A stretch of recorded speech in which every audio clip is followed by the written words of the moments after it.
नमस्कार मैत्रिणी, मी आहे श्रद्धा. श्रद्धाच किचनमध्ये आपल्या सगळ्यांचं स्वागत आहे. आज आपण बनवणार आहोत बिना डाळीची अशी मस्त चवीची 2 प्रकारची आमटी. ही आहे सोलापुरी आमटी आणि हे खळगुट.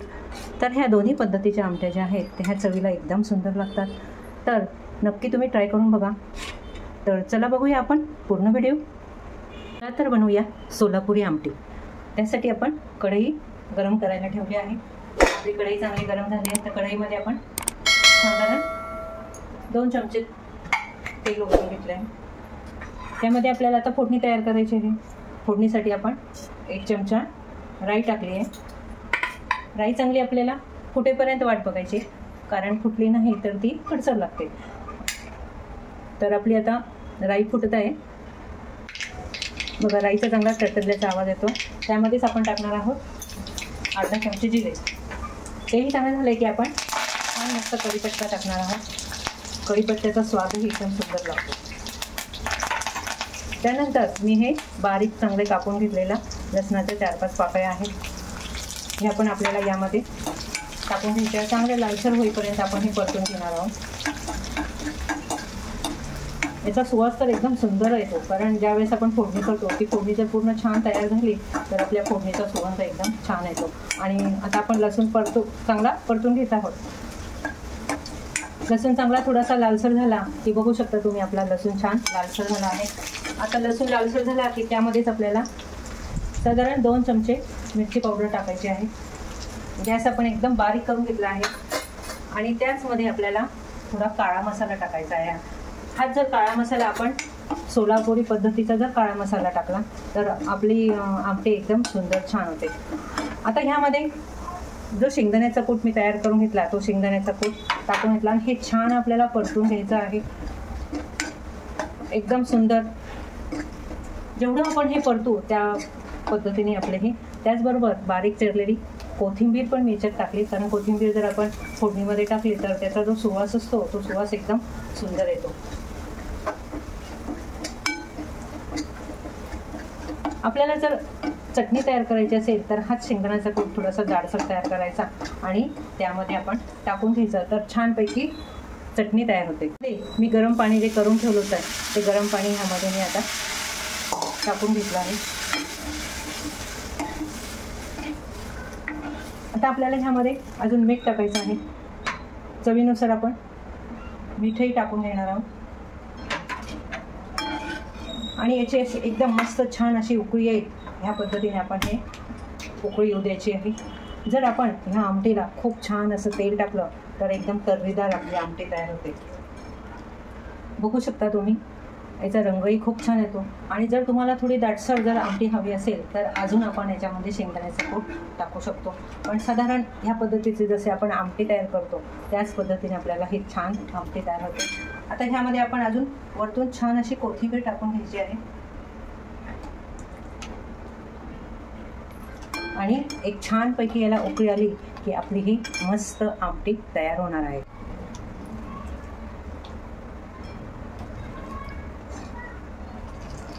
तर अशी ही आमटी आपली छान अशी तयार झाली आहे. जर तुम्हाला खूप तर्रीदार पाहिजे असेल तर आपण थोडंसं वाटीमध्ये तेल घ्यायचं, त्याच्यामध्ये थोडंसं ती मिरची पावडर मिक्स करायची आणि ते ह्या आमटीमध्ये सोडून द्यायचं, तर आपली छान तर्रीदार आमटी तयार होईल. एकदम सुंदर लागणार आहे. काय सुंदर सुवास येतो आहे. तर नक्की तुम्ही ट्राय करा, तुम्हालाही आवडेल. जर पाहुणे वगैरे कोणी आले तर पटकन काही करायचं म्हटलं तर आपल्याला ही आमटी पटकन करू शकते. ह्याबरोबर चपाती ऐवजी जर भाकरी केली एकदम मस्त चुरून खाल्ली तर आहा काय मस्त स्वाद येतो आहे, एकदम सुंदर लागते. तर माझा हा व्हिडिओ आवडला तर नक्कीच लाईक करायला विसरू नका.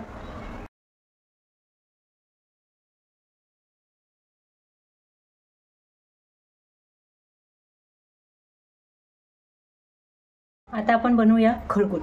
हे गावच्या पद्धतीचं असतं. याला डाळीची कुठल्याही प्रकारची गरज लागत नाही. तर आपल्याला डाळ बनवायची जेव्हा कंटाळा येतो त्यावेळेस अशा पद्धतीचे आमटे जर बनवल्या तर आपल्या तोंडालाही खूप छान चव येते आणि दिसतेही छान, लागतेही छान. तर चला बघूया. आपण गॅसवर कढई जी ठेवली आहे त्या कढईमध्ये तेल चांगलं मस्त तापलं आहे. तर नेहमीप्रमाणे आपण आपली फोडणी करून घ्यायची आहे. त्यामध्ये थोडीशी राई टाकून घ्यायची. राई तडतडण्याचा छान आवाज येतो आहे. राई तडतडली की त्यामध्ये आपण थोडीशी जिरे टाकून घ्यायचे आहे. थोडासा आपला कढीपत्ता टाकायचा आहे, 2-3 लसणाच्या पाकळ्या टाकायच्या आहेत आणि त्याचबरोबर एकदम छान असा बारीक चिरलेला आपण कांदा यामध्ये टाकला आहे. हा कांदा छान असा लालसर थोडासा परतून घ्यायचा आहे. आपण जर कांदा बारीक चिरला तर तो एकदम मिक्स व्हायला जास्त मदत होते. तर छानपैकी आपली फोडणी तयार होते आणि कांदाही आपला छान लाल तयार होते. तर बघू शकता तुम्ही कांद्याचा आणि लसणाचा एकदम सुवास छान होतो. त्याचबरोबर आपण त्यामध्ये कढीपत्ताही टाकला आहे, त्यामुळे त्याचाही सुवास छान होतो. आपल्याला नेहमी तीच डाळीची चव खाऊन कंटाळा येतो आणि काही वेळेस आपल्याला तुरीच्या डाळीने पित्तही होतं आहे. तर त्यासाठी जर अशा पद्धतीची आमटी आपण करून खाल्ली तर आपला थोडा त्रासही कमी होईल आणि आपल्या तोंडाची चवही वाढेल. तर बघा आपला कांदा थोडासा लालसर होत आला आहे. हा कांदा लालसर झाला की आपण याच्यामध्ये टाकणार आहोत थोडीशी हळद पावडर. छान परतून घ्यायचं परत एकदा. छान आपला कांदा लालसर होतोय, बघू शकता तुम्ही. करण्यासाठी आपण जे वाटण तयार करून घेतलं आहे त्यामध्ये बघा मिरची पावडर, हिरव्या मिरच्या, कोथिंबीर, लसूण आणि कढीपत्ता आणि चवीपुरतं मीठ असं हे मी मिश्रण तयार करून घेतलं आहे. तर हे मिश्रण आपण जी कांद्याची फोडणी तयार केली त्या मिश्रणामध्ये छानपैकी टाकून मस्त परतून घेणार आहे. त्याचा कच्चापणा जाईपर्यंत आपल्याला हे परतायचं आहे आणि त्यामध्ये कांदा पण छान मिक्स झाला पाहिजे. मस्त छान परतून घ्यायचं. त्याचबरोबर आपण काय टाकणार आहोत त्यामध्ये तर थोडासा आपल्याला खोबऱ्याचा किस टाकायचा आहे आणि हे परत छान आपल्याला परतून घ्यायचं आहे. तर आपण जे वाटण तयार केलं होतं त्या वाटणामध्ये मिठाचं प्रमाण थोडंसं कमी होतं. तर आपण नंतर जेव्हा पाणी टाकून उकळ्या नव्हतं त्यावेळेस आपल्याला त्यामध्ये मीठ टाकणार आहोत. तर छानपैकी असं परतलं गेलं आहे. त्याचा कच्चापणा थोडासा गेला पाहिजे. आता हे आपलं परतत आलं छान, याला तेल सुटतं कारण आपण जे मिश्रण टाकून परतून घेतलंय चांगलं परतल्यावर त्याला छान चवळ येते आणि त्याचा कच्चेपणाही निघून जातो. आता ह्यामध्ये आपण टाकणार आहोत साधारण 1 ते 1.5 वाटी पाणी. तुम्हाला जसं पातळ पाहिजे असेल किंवा घट्ट पाहिजे असेल त्याच प्रमाणात आपल्याला हे थोडंसं याच्यामध्ये पाणी टाकायचं आहे. तर याचा रंग असतो तो रंग हिरवा येतो कारण याच्यामध्ये आपण लाल मिरचीचं प्रमाण कुठेही टाकलेलं नाही आहे. याच्यामध्ये हिरवं वाटण असतं म्हणून त्याला खळबूट म्हणतात. गावच्या ठिकाणी ह्या पद्धतीचं असं आमटी तयार केले जाते. त्याबरोबर मस्त बाजरीची भाकरी किंवा ज्वारीची भाकरी खाऊन हा काय मस्त चव लागत असेल. तर ह्या पद्धतीचं असं हे आपलं तयार झालं आहे.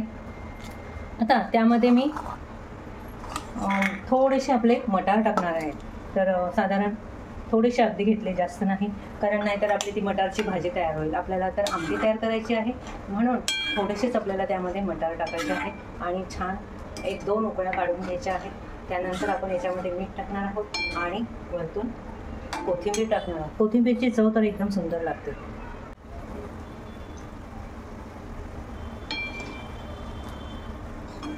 आपल्या आमटीला छान उकळी आली आहे तर आपण यामध्ये आपल्या चवीप्रमाणे मीठ टाकून घेणार आहोत. तसेच कोथिंबीर जेवढी जास्त आपण कोथिंबीर टाकू तेवढा ह्या आमटीचा रंग एकदम छान येतो आणि चवही छान लागते. तर बघू शकता आपली आमटी छान उकळून तयार झाली आहे.